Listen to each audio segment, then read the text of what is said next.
Hello अस्सलाम वालेकुम रहमतुल्लाहि व बरकातुहू।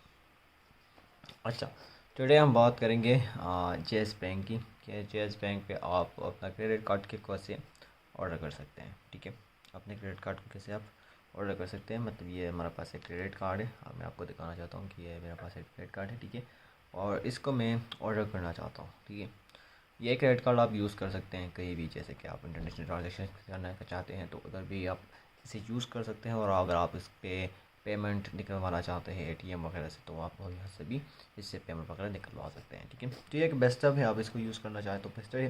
ठीक है, और ये मास्टर कार्ड है, मतलब वीज़ा कार्ड वगैरह भी नहीं है, तो इसमें आपका ना बहुत बेनिफिट हो जाता है।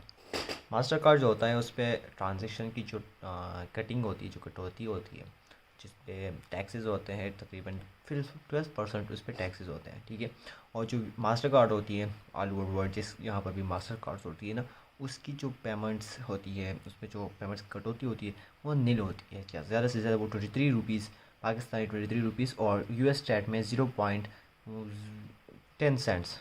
ठीक है, 10 सेंट्स या 8 सेंट्स, यहाँ तक ही वो अमाउंट टारगेट करते हैं, इससे ज़्यादा टारगेट नहीं करते। ठीक है, तो मास्टर कार्ड का मतलब ये एक मास्टर कार्ड होता है और इस पर पिन वेरिफिकेशन की जाती है। ठीक है, यहाँ पर आपको वेरिफिकेशन लाजमी देना पड़ता है।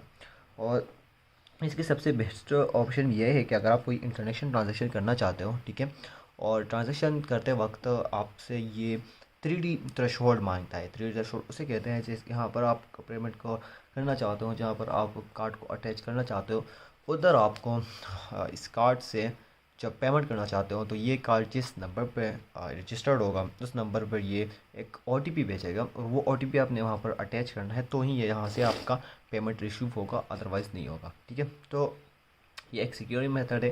ठीक है, बहुत ही सिक्योर है, और एक तरह थ्रेशोल्ड की मेथड से भी बिल्कुल भरपूर है।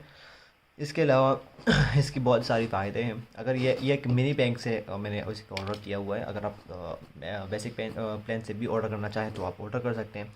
आप लोग देख रहे हैं डब्ल्यू व्लॉग्स, और इस व्लॉगिंग चैनल्स पे इस तरीके से मज़ीद बेहतर से बेहतर कंटेंट अपलोड होगा, जो आपको मनोरंजन फरमाएगा और बहुत ही हेल्प करेगा इन फ्यूचर।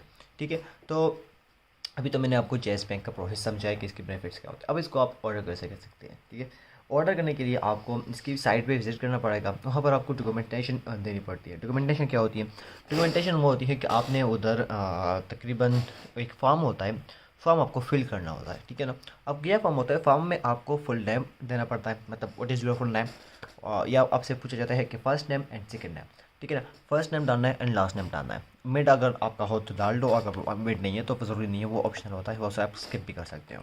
उसके नीचे फिर होता है age, what is your age. ठीक है ना, तो आपका जो एज हो वहाँ पर वो फिर आपने एग्जैक्ट लिखना है। जो आपकी सीएनएससी नेशनल आइडेंटिटी कार्ड है वो आपने वहाँ पर दे, आप जहाँ पर जिस कंट्री में भी आप बिलोंग करते हो, आप चाहे आप यूएस में करते हो, चाहे आप इंडिया में करते हो, चाहे आप बांग्लादेश में करते हो, वट एवर जिस भी कंट्री में आप रिजर्व करते हो, वहाँ से रेसिडेंसी आपके पास है ना, नेशनल आइडेंटिटी कार्ड, तो वहाँ पर जिस जो डेट ऑफ बर्थ आपने वहाँ पर होगा वही आपने उधर लिखना होगा। ठीक होगा, आपने उसको वहाँ पर लिख दिया। फिर उसके बाद आपसे पूछा जाता है कि आपकी सर्विस एरिया कौन सा है। सर्विस एरिया उसे कहते हैं कि आपका जो रेसिडेंसी है वो मतलब रिजर्व्ड है या सर्विसेज पे है, टेम्प्रेरी है।